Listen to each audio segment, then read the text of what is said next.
Register for our free newsletter. It can be too hot, too cold, too salty, and too sweet. But porridge, the breakfast of champions, is just right for more and more of us. The mix of oatmeal, hot milk and, depending on your taste, salt or sugar is more popular and trendier than ever. Chris Seal, professor of food and human nutrition at Newcastle University, says porridge every day could transform the health of the nation.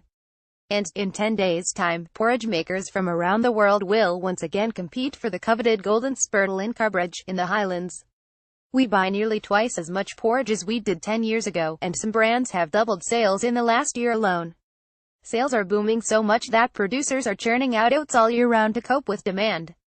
Meanwhile, instant porridge brand Moma's sales are up 82% since 2016, and high street sandwich chain Pret A Manger's profits are booming by £700 million, and, they say, a big spoonful of that is down to takeaway porridge. Customers are snapping up pots of coconut porridge, a gluten and dairy-free version of the classic dish. In London's hipster haven Shoreditch, a porridge cafe has opened. Another in Covent Garden offers carrot cake porridge, with carrot juice on an oat and by blend with spices, toasted nuts and ginger maple.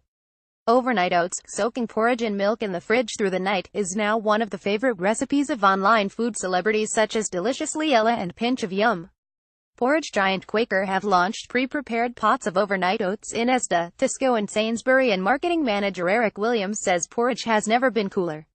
Porridge with fresh berries icestock. He said overnight oats are the perfect for the consumer who is seeking to understand simple ingredients that go into their breakfast. People love the Instagrammable nature of breakfast. Alan Meikle, managing director of Hamlins of Scotland, WGHO produce porridge oats, says that sales are strong throughout the year, with much less of a winter peak than in previous years.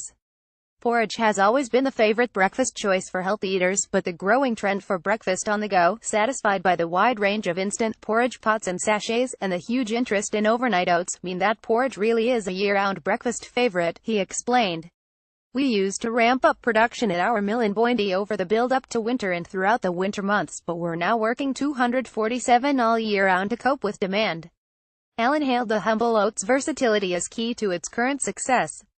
Apart from the many health benefits, one of the great things about porridge is that it can be made with so many different toppings, he added.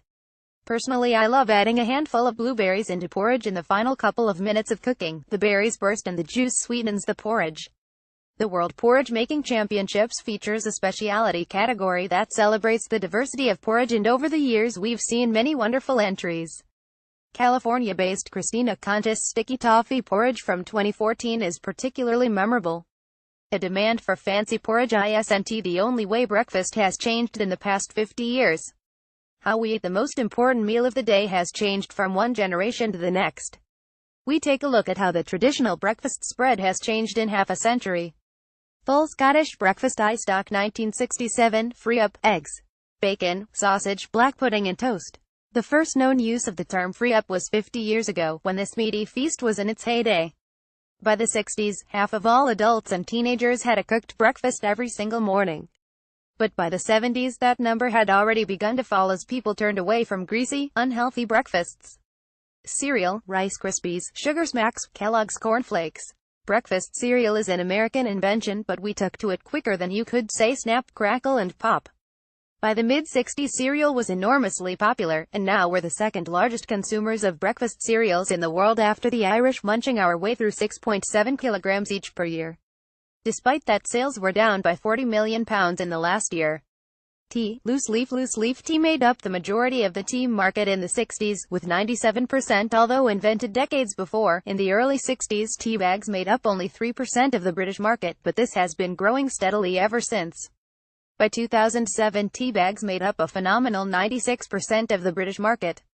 2017 overnight oats, the hot new food trend, although it's really just a classic one. The traditional way to soak your oats was in cold water overnight before adding sugar or salt. But now Instagramming food bloggers are posting new recipes, like peanut butter and banana oats, cinnamon honey peach oats and blueberry crumble oats. Asda, Tesco and Sainsbury's now sell pre-prepared overnight oats pots. Granola and fruit breakfasters these days are increasingly turning away from boring muesli to granola mixed with fruit. Granola sales are up by a fifth in the past couple of years, and food blogger Deliciously Ella is now selling her own branded version of granola in supermarkets.